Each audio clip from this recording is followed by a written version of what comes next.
ದಯಮಾಡಿ ನಮ್ಮ ಬೀದರ್ ಜಿಲ್ಲೆ ಎಲ್ಲ ಗಾಡಿಗಳು ನಾವು ನಗರೇಶ್ ಸ್ಕೂಲ್ ಅಂತ ಹೇಳಿದ್ದೇವೆ. ನಾವು ದಯಮಾಡಿ ನಮ್ಮ ಪಕ್ಷದ ಕಾರ್ಯಕರ್ತರು ಮಂಡಲ ಅಧ್ಯಕ್ಷರು ಯಾರಿದ್ದೀರಿ ಫೋನ್ ಮಾಡಿ ಜಗತ್ ಸರ್ಕಲ್ ಬರ್ಬೇಕಂತ ಹೇಳಿ ದಯಮಾಡಿ ಅವರಿಗೆ ಮಾಹಿತಿ ಕೊಡಬೇಕು. ಅದು ಜಿಲ್ಲಾಧ್ಯಕ್ಷರೇ ನೋಡೋದು ಚಂದು ಪಾಟೀಲ್ ಬಂದು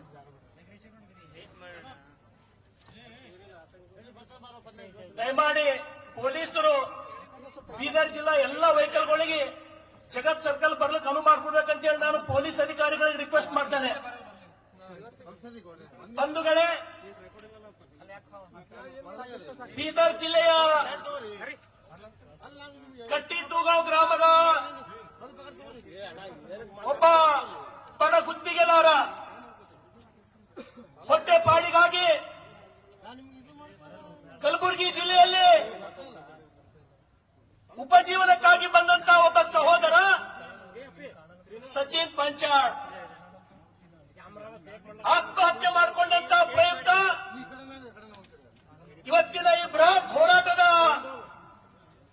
ಅಂಗವಾಗಿ ವೇದಿಕೆ ಮೇಲೆ ಆಸೀನರಾದಂತ ಈ ರಾಜ್ಯದ ಭಾರತೀಯ ಜನತಾ ಪಕ್ಷದ ನಮ್ಮ ಹಿರಿಯ ಮುಖಂಡರು ಆದಂತ ಸನ್ಮಾನ್ಯ ಶ್ರೀ ಆರ್ ಅಶೋಕ್ ಸಾಹೇಬ್ರೆ, ಇನ್ನೋರ್ವ ಹೋರಾಟಗಾರರು ಪಕ್ಷದ ಮುಖಂಡರು ಆದಂತ ಚಲುವಾದಿ ನಾರಾಯಣ ಸ್ವಾಮಿ ಅವರೇ, ಇನ್ನೋರ್ವ ಮಾಜಿ ಸಚಿವರು ಹೋರಾಟಗಾರರು ಬಿಜೆಪಿಯ ಮುಖಂಡರು ಆದಂತ ಸನ್ಮಾನ್ಯ ಶ್ರೀ ಸಿಟಿ ರವಿ ಅವರೇ, ರವಿಕುಮಾರ್ ಸಾಹೇಬ್ರೆ, ವೇದಿಕೆ ಮೇಲೆ ಆಸೀನರಾದಂತ ಎಲ್ಲ ಭಾರತೀಯ ಜನತಾ ಪಕ್ಷದ ಮುಖಂಡರುಗಳೇ, ಇವತ್ತು ಹೆಚ್ಚಿನ ಸಂಖ್ಯೆಯಲ್ಲಿ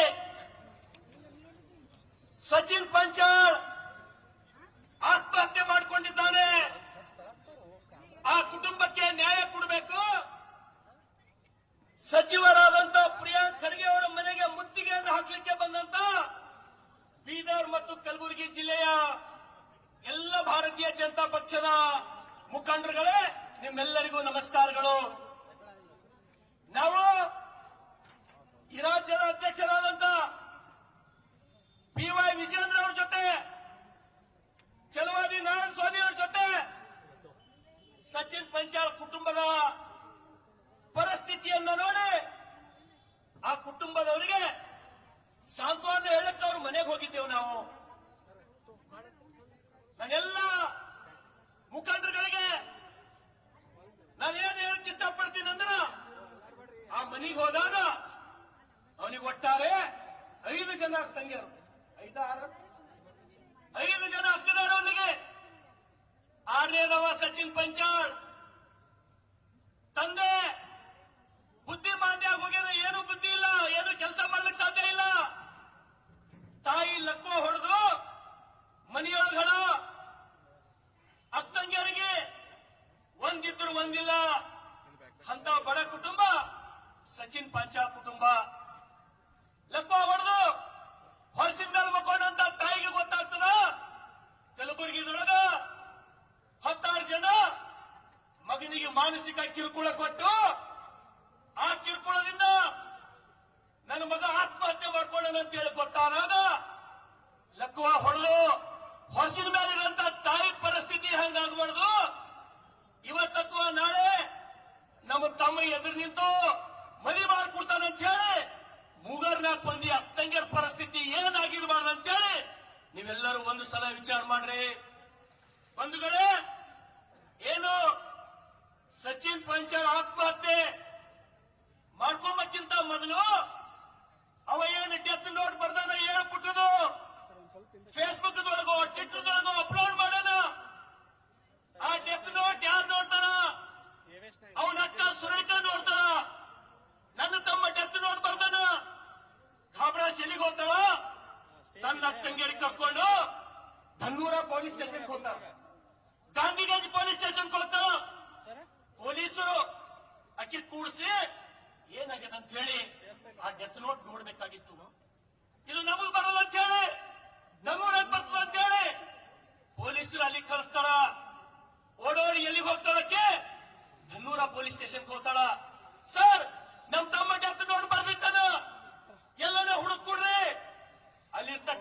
ಪೊಲೀಸ್ ಸಬ್ ಇನ್ಸ್ಪೆಕ್ಟರ್ ನಿರ್ಲಕ್ಷ್ಯ ಮಾಡ್ತಾನ. ಪೊಲೀಸ್ ಇನ್ಸ್ಪೆಕ್ಟರ್ ಏನ್ ಮಾಡಬಹುದಾಗಿತ್ತು? ತುರಂತಾಗಿ ಆ ಡೆತ್ ನೋಟ್ ಇದು ಸೀರಿಯಸ್ ಅಂತ ಹೇಳಿ ಪರಿಗಣನೆ ಮಾಡಿ ಅವನ ಮೊಬೈಲ್ ನಂಬರ್ ತಗೊಂಡು ಅವನು ಲೊಕೇಶನ್ ಹಾಕ್ತಾರ. ಅರ್ಧ ಗಂಟೆದೊಳಗ ಸಚಿನ್ ಪಾಂಚಾಳಿ ಹಿಡಿದು ತಂದು ಅವನ ಪರಿಸ್ಥಿತಿ ಬಗ್ಗೆ ಕೇಳಿ ಅವನಿಗೆ ಪೊಲೀಸರು ಉಳಿಸ್ಕೊಡ್ಬಹುದಾಗಿತ್ತು. ಇವತ್ತು ಸಚಿನ್ ಪಂಚಾಳ್ ಆತ್ಮಹತ್ಯೆ ಮಾಡಿಕೊಂಡು ಆ ಕುಟುಂಬಕ್ಕೆ ಒಬ್ಬನೇ ಆಧಾರ ಸ್ತಂಭ. ಮಾಡೋರೇ ಯಾರು ಇಲ್ಲ. ತಾಯಿ ವರ್ಷದ ಮೇಲೆ ಮಕ್ಕಳು ತಂದೆ ಬುದ್ಧಿ ಮಾತೆ ಅದ 5 ಮಂದಿ ಅಕ್ಕಂಗ್ಯಾರು. ಕುಟುಂಬಕ್ಕೆ ಏನು ಆಧಾರ ಸ್ತಂಭ ಇತ್ತು ಅದೇ ಸಚಿನ ಆತ್ಮಹತ್ಯೆ ಮಾಡ್ಕೊಂಡನು. ಇವತ್ತು ಕಲಬುರಗಿ ಜಿಲ್ಲೆ ಉಸ್ತುವಾರಿ ಸಚಿವರು ಪ್ರಿಯಾಂಕ್ ಖರ್ಗೆ ಅವರೇ, ನಾವೆಲ್ಲರೂ ಇವತ್ತು ನಿಮ್ಮ ಮನೆಗೆ ಮುತ್ತಿಗೆ ಹಾಕ್ಲಿಕ್ಕೆ ಬರ್ತಾ ಇದ್ದೀವಿ.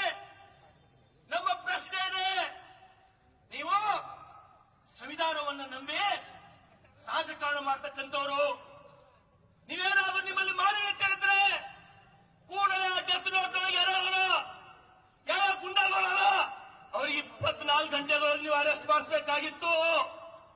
ನೀವು ಕೂಡಲೇ ಹೋಗಿ ಆ ಕುಟುಂಬಕ್ಕೆ ಹೋಗಿ ಸಾಂತ್ವನ ಹೇಳಿ ನಿಮ್ಮ ಜೊತೆ ನಾನಿರ್ತೇನೆ, ನಿಮ್ಗೊಬ್ಬರಿಗೆ ನೌಕರಿ ಕೊಡಿಸ್ತೀನಿ ಅಂತ ಹೇಳಿ ಅವ್ರ ಕಣ್ಣೀರು ಒರೆಸಬಹುದಾಗಿತ್ತು.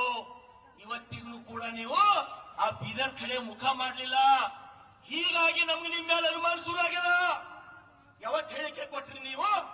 ಇಲ್ಲಾಂದ್ರೆ ಒಂದು ಕೆಲಸ ಮಾಡ್ರಿ, ನೀವು ಏನ್ ಅಧ್ಯಕ್ಷರು ಅಟ್ಟೋಳ ರಾಜು ಕಬ್ಬನೂರ್ ಮತ್ತು ಸಂಗಡಿಗಳು ಅವ್ರು ಬಹಳ ಒಳ್ಳೆಯವ್ರಪ್ಪ, ಅವ್ರು ಸತ್ಯ ಹರಿಚಂದ್ರ ಇಂಥ ಕೆಲಸ ಜೀವನದಾಗೆ ಮಾಡಿಲ್ಲ ಅಂತ ಹೇಳಿ ಹೇಳಿಕೆರೆ ಕೊಡ್ರಿ, ನಾವು ಕೇಳ್ತೀವಿ. ಅದಕ್ಕಾಗಿ ದಯಮಾಡಿ ಪ್ರಿಯಾಂಕ್ ಖರ್ಗೆ ಅವರೇ, ರಾಜಕಾರಣದೊಳಗೆ ನೀವು ನನಗಿಂತ ಬಹಳಷ್ಟು ಸೀನಿಯರ್ ಇದ್ದೀರಿ. ನೀವು ನಿಮ್ಮ ತಂದೆಯವರು ಎಐಸಿಸಿ ಅಧ್ಯಕ್ಷರು.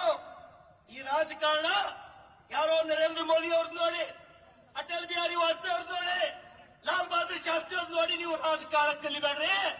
ಮಲ್ಲಿಕಾರ್ಜುನ್ ಖರ್ಗೆ ಅವ್ರದ್ದೇ ನೋಡ್ರಿ ಸಾಕು. 55 ವರ್ಷ ರಾಜಕಾರಣದೊಳಗ ಇಂಥ ಆರೋಪ ಅವ್ರು ಯಾವತ್ತೂ ತಗೊಳ್ಳಿಲ್ಲ. ಆದ್ರೆ ಇವತ್ತು ನೀವು ಅಂತ ಕೊಲೆಗಡಕರಿಗೆ ಸಮರ್ಥನೆ ಮಾಡಕ್ಕಾಗ ನಿಂತಿದ್ರಲ್ಲ, ಇದು ನಿಜವಾಗಿಯೂ ನಮ್ಮೆಲ್ಲರಿಗೂ ನೋವು ತರ್ತಕ್ಕಂಥದ್ದು. ಹಾಗಾಗಿ ನಿಮಗೆ ನಾನು ವಿನಂತಿಯನ್ನು ಮಾಡ್ತೇನೆ, ಸಮಸ್ತ ಭಾರತೀಯ ಜನತಾ ಪಾರ್ಟಿ ವತಿಯಿಂದ ಈಗಾದ್ರೂ ಇವತ್ತಿನಿಂದಾದ್ರೂ 24 ಗಂಟೆ ಒಳಗ ಅವ್ರು ಯಾರ್ಯಾರು ಹೇಳೋದು ಅವ್ರು ಅರೆಸ್ಟ್ ಆಗ್ಬೇಕು. ಇವತ್ತೇನು 5 ಜನ ಅಕ್ಕಂಗಿಯರು ಕಣ್ಣೀರು ಒರೆಸ್ಲತ್ತಾರ, ಕಣ್ಣೀರೊಳಗೆ ಕೈ ತೊಳಿಲತ್ತಾರ. ನಾವೆಲ್ಲರೂ ಹೋಗಿ ಅವ್ರಿಗೆ ಏನಾರೇ ಆ ಮನಿ ನಡಿಬೇಕಂತ ಹೇಳಿ ದುಡ್ಡು ಕೊಡ್ಲಕ್ ಹೋದ್ರ ನಮ್ಗೆ ದುಡ್ಡು ಬೇಡ ಅಂತ ಹೇಳಿ ಒತ್ತಾಗ್ತಾರ. ಅವರು ಬೇಡ ನಮಗ್ ದುಡ್ಡು. ನಮ್ ಜಿಲ್ಲಾ ಉಸ್ತುವಾರಿ ಸಚಿವರು ಆದ್ರೂ ಕೂಡ ದುಡ್ಡು ತಗೊಳ್ಳಿಲ್ಲ. ಅಂತ ಸ್ವಾಭಿಮಾನಿ ಅರ್ಥಂಗರಿಗೆ ನೀವು ನ್ಯಾಯ ಕೊಡಿಸಬೇಕು. ಹಾಗಾಗಿ ಈ ಪ್ರಕರಣದೊಳಗ ನೀವು ಅಸಮರ್ಥರಿದ್ದೀರಿ ಅಂತಕ್ಕಂಥ ಕಾರಣಕ್ಕಾಗಿ ನಾವೆಲ್ಲರೂ ನಿಮ್ಮ ರಾಜೀನಾಮೆಯನ್ನು ಕೇಳ್ತಾ ಇದ್ದೇವೆ. ಹಾಗಾಗಿ ಬರ್ತಕ್ಕಂಥ ದಿನಮಾನಗಳಲ್ಲಿ ನಾನು ಈ ಪ್ರಕರಣದೊಳಗ ಡೆತ್ ನೋಟ್ ಒಳಗೆ ಆ ವ್ಯಕ್ತಿ ರೈಲ್ವೆ ಪಟ್ಟಣಿಗೆ ಹೋಗಿ ತನ್ನ ಕುತ್ತಿಗೆ ಕೂಡ ಮುಂದ ಎಷ್ಟು ಅವನಿಗೆ ತ್ರಾಸ ಆಗಬಹುದು, ಯಾರ ಹೆಸರು ಡೆತ್ ನೋಟ್ ಒಳಗೆ ಬರ್ತಾನಂತಕ್ಕಂಥದ್ದು ನಾವೆಲ್ಲರೂ ಒಂದ್ಸಲ ವಿಚಾರ ಮಾಡಬೇಕು.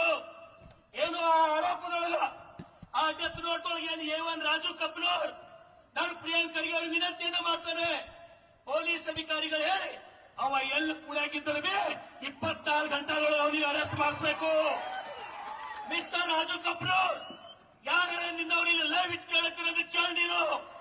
ಇಂಥ ಹಲ್ಕರ್ ದಂಧ, ಇಂಥ ಗುಂಡಾಗಿದೆ, ಇವತ್ತಿಗೆ ನೀನು ನಿಂದಿಸಬೇಕು. ಇವತ್ತು ಅಥವಾ ನಾಳೆಗೆ ನಿನಗೆ ನಾವು ಕಾನೂನಿನ ಕುಣಿಕೆಗೆ ಬಲಿ ಮಾಡಂತನ ಭಾರತೀಯ ಜನತಾ ಪಾರ್ಟಿ ಹೋರಾಟ ನಿಂದ್ರಲ್ಲ. 100 ಕೋಟಿ ನೀ ಏನ್ ಲೂಟಿ ಮಾಡಿದಲ್ಲ ಅದು ಇವತ್ತಿನ ನಾಳೆ ಹರಾಜಿಸ್ತೀವಿ, ಕಲಬುರಗಿದೊಳಗೆ ಹರಾಜಿಸ್ತೀವಿ. ಹಾಗಾಗಿ ಉಸ್ತುವಾರಿ ಸಚಿವರಿಗೆ ನಾನು ವಿನಂತಿಯನ್ನು ಮಾಡ್ತೇನೆ, ಪ್ರಿಯಾಂಕ್ ಖರ್ಗೆ ಅವರೇ ಈಗಲೂ ಕಾಲ ಮಿಂಚಿಲ್ಲ, ದಯಮಾಡಿ ಅವ್ರಿಗೆ ಕೂಡಲೇ ಅರೆಸ್ಟ್ ಮಾಡಿಸಿ ಈ ಪ್ರಕರಣ ಗಂಭೀರ ಅಂತ ಹೇಳಿ ಪರಿಗಣನೆ ಮಾಡಿ ಸಿಬಿಐ ತನಿಖೆ ಕೊಟ್ಟು ಅವ್ರ ಮನೆಗೆ ಹೋಗಿ ಅರ್ಜೆಂಟ್ ಅವ್ರ ಕಷ್ಟದೊಳಗೆ ಭಾಗಿಯಾಗ್ರಿ. ಆ ತಂಗಿಯರ ಕಣ್ಣೀರು ಒರೆಸ್ರಿ. ಇಲ್ಲ ಅಂದ್ರ ನಿಮ್ಮ ಸರ್ಕಾರಕ್ಕ ಆ ಹೆಣ್ಮಕ್ಳದು ಪಾಪ ಕಟ್ಟದೆ ಬಿಡೋದು. ಒಂದು ವೇಳೆ ಈ ಕೆಲಸ ನೀವು ಮಾಡಿಲ್ಲ ಅಂದ್ರ ಭಾರತೀಯ ಜನತಾ ಪಾರ್ಟಿ ಹೋರಾಟ ನಮ್ಮ ನಾಯಕರ ನೇತೃತ್ವದಲ್ಲಿ ಇನ್ನು ಗಟ್ಟಿಯಾಗಿ ಮಾಡ್ತೇವೆ ಅಂತಕ್ಕಂಥ ಮಾತನ್ನು ಹೇಳಿ ನಾನು 2 ಮಾತು ಮುಗಿಸ್ತೇನೆ. ಜೈ ಭೀಮ್, ಜೈ ಕರ್ನಾಟಕ, ಜೈ ಭಾರತ್, ಜೈ ಬಿಜೆಪಿ. ಧನ್ಯವಾದಗಳು ಮಾನ್ಯ ಶಾಸಕರಿಗೆ. ಈ ಸಭೆಯನ್ನು ಈ ವಿಡಿಯೋ ನಿಮಗೆ ಇಷ್ಟವಾದಲ್ಲಿ ಲೈಕ್ ಮಾಡಿ, ಶೇರ್ ಮಾಡಿ, ಸಬ್ಸ್ಕ್ರೈಬ್ ಮಾಡಿ.